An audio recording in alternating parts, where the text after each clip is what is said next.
नमस्कार दोस्तों, कैसे आप सभी। उम्मीद करते कि अच्छे होइएगा। एक बार फिर से क्वेश्चन डिस्कशन के एक और नए वीडियो में आपका स्वागत है। तो चलिए शुरू हो जाइए। आज का क्वेश्चन है कि लगभग डैश केल्विन पर जल का घनत्व सबसे अधिक होता है। पूछ रहा है कि किस केल्विन पर जल का घनत्व सबसे अधिक होता है, यानी अधिकतम होता है।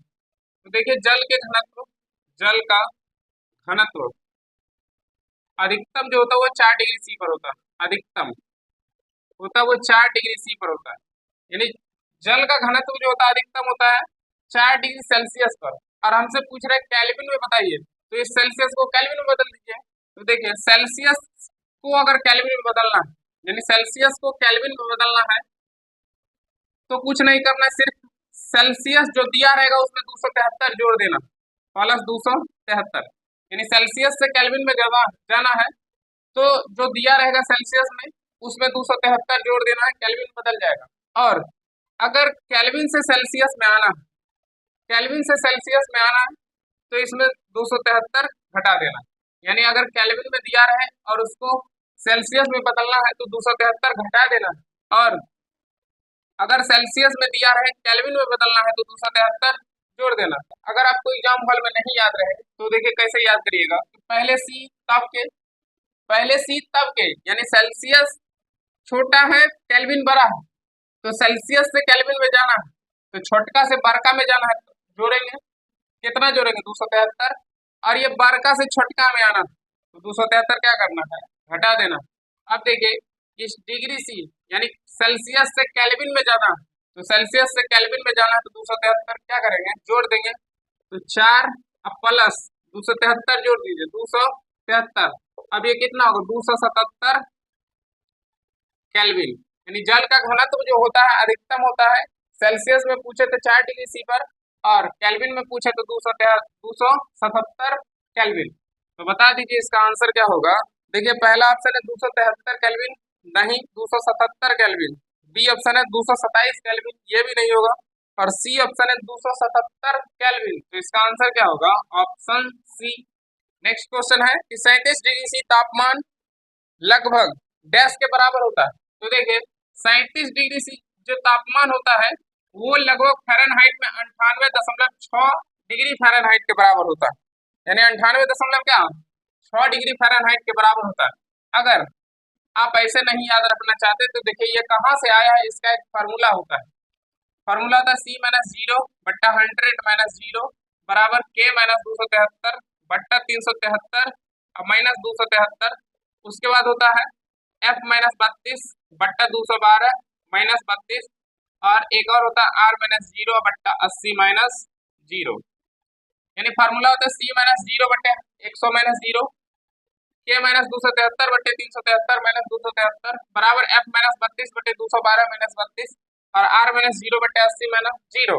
तो देखिए कह रहा था कि 37 डिग्री सी तापमान लगभग डैश के बराबर होता है। और ऑप्शन में देखिए कि चारों ऑप्शन फ़ारेनहाइट में दिया हुआ है, यानी 37 डिग्री सी दिया हुआ है और फ़ारेनहाइट में पूछ रहा है कि कितना बराबर होता है। तो देखिए कि जो दिया रहे उसको और जो पूछे उसको बराबर कर देना। तो डिग्री सी में दिया हुआ है यानी सेल्सियस में दिया हुआ, फ़ारेनहाइट में पूछ रहा है, इसको बराबर कर दीजिए। तो C-0 बट्टा 100 -0 बराबर F-32 बट्टा 212 -32। अब देखिए कि सेल्सियस का मान दिया हुआ है 37 डिग्री सी, 37 -0 लिख लेना, लिख ले कोई फायदा नहीं। बट्टा कितना होगा 100 बराबर, इसमें हमसे पूछ रहा है F को ऐसे छोड़ दीजिए 32 बट्टा 212 में से 32 को घटाइएगा तो 180 आएगा। अब इसको काट दीजिए, कितना 20 से काटिएगा तो 5 बार में, और ये कितना बार में 9 बार में कटेगा। अब इसको इधर लाइए, गुना कर दीजिए। तो इसको जब यहाँ गुना कीजिएगा तो कितना होगा 9 × 7 = 63 और 9 × 3 = 27 और 6 कितना होगा 33 बट्टा कितना होगा 5 बराबर F-32। अब इसको इसमें भाग लगा दीजिए।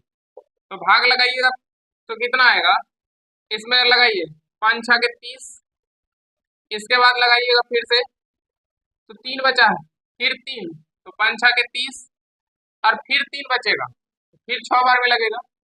अब F-32, अब यहाँ से F और इसको लाके इधर जोड़ दीजिए तो 66.6 प्लस 32 बराबर होगा 98.6 डिग्री फ़ारेनहाइट। तो देखिए फ़ारेनहाइट ये जो था 37 डिग्री सी, फ़ारेनहाइट कितने फ़ारेनहाइट के बराबर है? 98.6। तो इसका आंसर क्या होगा? 98.6, जो हम आपको यहाँ भी बताए थे। तो इसका आंसर बता दीजिए, ऑप्शन बी। नेक्स्ट क्वेश्चन है कि 0 डिग्री सेंटीग्रेड कितने डिग्री फ़ारेनहाइट के बराबर होता है? तो देखिए कह रहा है कि 0 डिग्री सेंटीग्रेड कितने डिग्री फ़ारेनहाइट के बराबर होता है?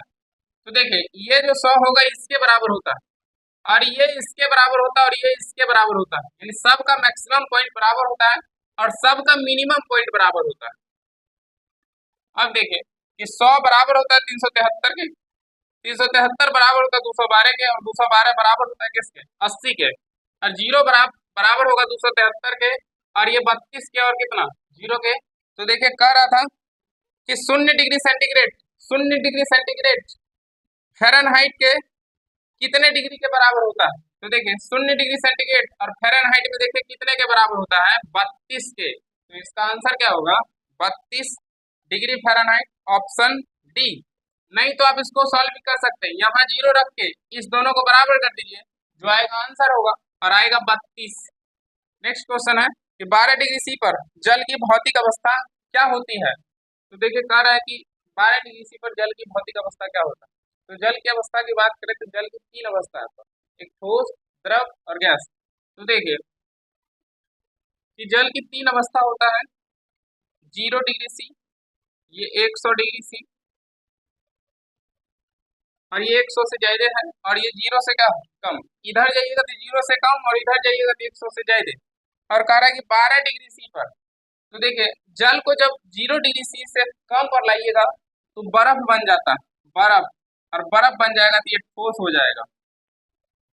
और 0 से इस पार और 100 से इधर लाइएगा तो ये द्रव, यानी जल जो होगा वो द्रव रहेगा, लिक्विड, द्रव।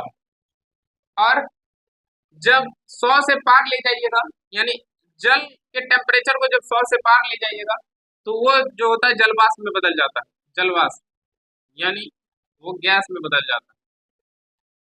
यानी जल को आप 0 डिग्री सेंटीग्रेड से नीचे लाइएगा तो बर्फ में बदलेगा, बर्फ ठोस होता है। और 0 डिग्री से ऊपर ले जाइएगा तो जल जो होगा वो द्रव में होगा, और 100 से ऊपर ले जाइएगा तो जलवाष्प में बदल जाएगा, किस में बदल जाएगा? गैस में।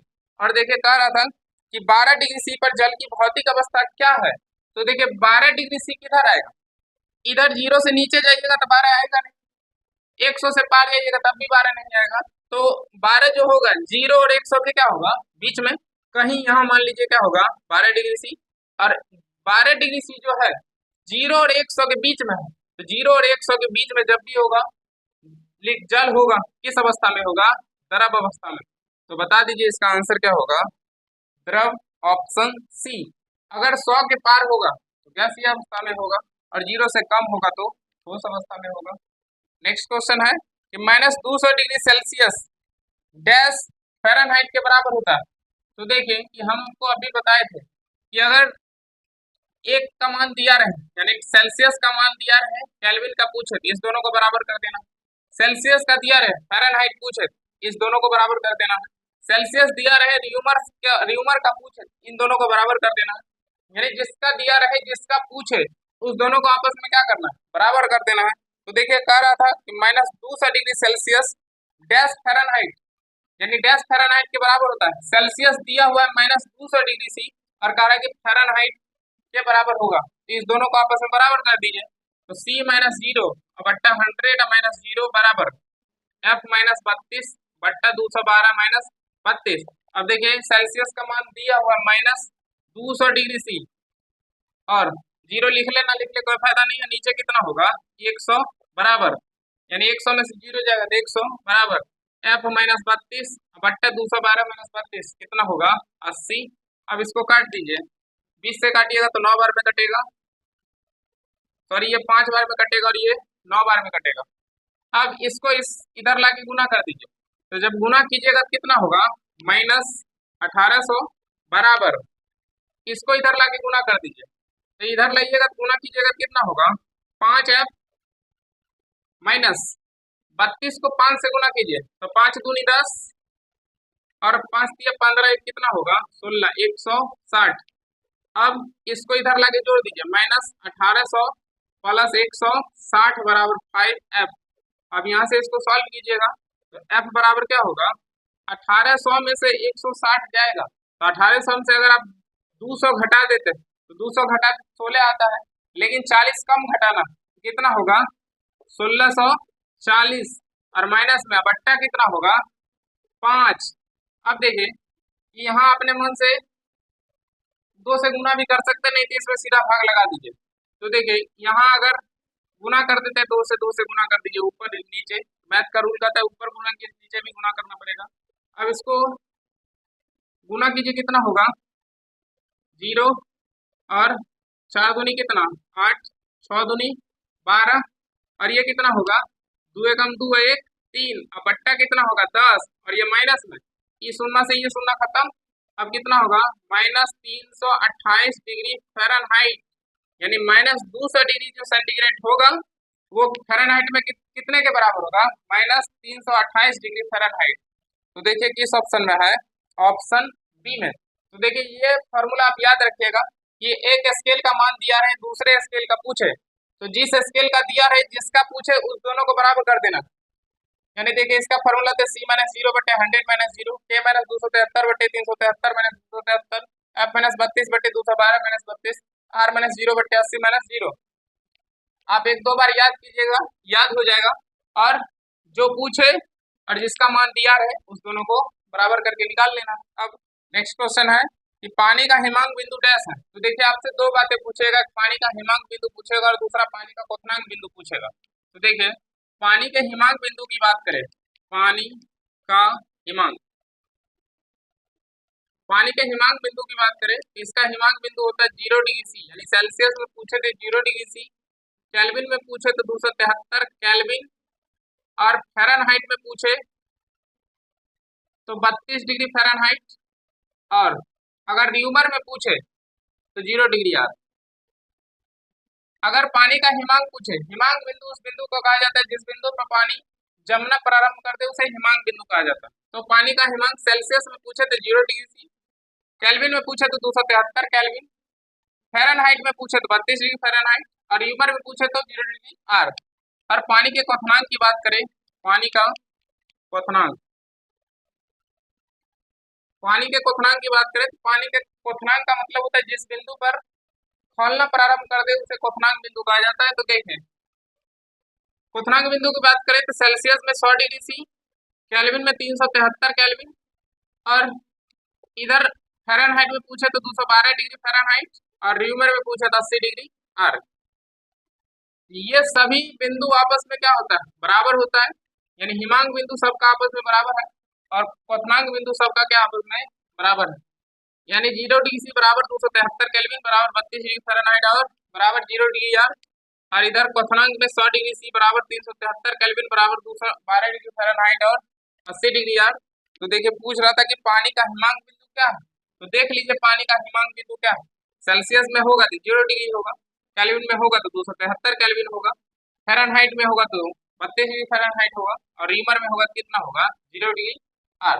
तो चलिए अब नेक्स्ट क्वेश्चन पे आ जाइए। नेक्स्ट क्वेश्चन है कि -273.15 डिग्री से तापमान इनमें से किसके बराबर है। तो देखिए पहला ऑप्शन है 0 केल्विन, बी ऑप्शन है 100 केल्विन, सी ऑप्शन है 173 केल्विन, और डी ऑप्शन है 23 केल्विन। तो देखिए डिग्री सी में दिया हुआ और हमसे पूछ रहा है किसके बराबर है, और ऑप्शन में भी देखिए सब में केल्विन है, इसका मतलब केल्विन में पूछ रहा है किसके बराबर है। तो इस सेल्सियस को किसके बराबर कर देना, इसको इसके साथ बराबर कर दीजिए, और सेल्सियस का मान दिया हुआ इसका मान रख दीजिए, केल्विन का मान आ जाएगा। तो देखिए c - 0, सी का मान दिया हुआ -273.15 बट्टा 100 - 0 बराबर k -273 बट्टा 373 - 273 कितना होगा 100। अब 0 लिखे तैयो ठीक, ना लिखे तैयो ठीक। अब यहाँ से इसको सॉल्व कीजिए, 100 से 100 खत्म, -273, अब 1.5 लिखिए तैयो ठीक है, ना लिखिए तैयो ठीक, बराबर k -273, क्या कि इसका वैल्यू नहीं देता है कहीं पे। अब जब इसको इधर लाके घटा दीजिए तो -273 अब प्लस 273 बराबर k, काट दीजिए इसको, तो केल्विन बराबर क्या होगा 0, यानी 0 केल्विन जो होगा किसके बराबर होगा -273 केल्विन के। यही 0 केल्विन बराबर था -273.15 के। तो बता दीजिए इसका आंसर क्या होगा, 0 केल्विन, ऑप्शन ए। और ये नेक्स्ट क्वेश्चन है कि परम शून्य ताप डैश ताप को दर्शाता है। यानी परम शून्य ताप, अभी हम आपको बताए थे कि 0 केल्विन को कहा जाता है परम शून्य ताप। परम शून्य ताप यानी 0 केल्विन को क्या कहा जाता है, परम शून्य ताप। यानी परम शून्य ताप दर्शाता है 0 केल्विन को। अब देखिए पहला ऑप्शन है 0 से 273 कम। तो देखिए कह रहा है कि 0 से 273 कम। अब जब इसको सेल्सियस में बदलिएगा, तो जब सेल्सियस में बदलिएगा कितना होगा, -273 डिग्री सी। कहे कि सेल्सियस से केल्विन में जाते हैं तो 273 क्या करते हैं, जोड़ते हैं, और केल्विन से सेल्सियस में आते तो 273 क्या करते हैं, घटाते हैं। यानी केल्विन से सेल्सियस में जाना था और क्या करना था, 273 घटाना था। तो 0 - 273 कितना होगा, 273 माइनस में और डिग्री सी। अब देखिए कह रहा था कि 0 से 273 कम। तो देखिए 0 से कम एन होगा 273, यानी 0 से 273 कम। तो इसका आंसर क्या होगा, ऑप्शन ए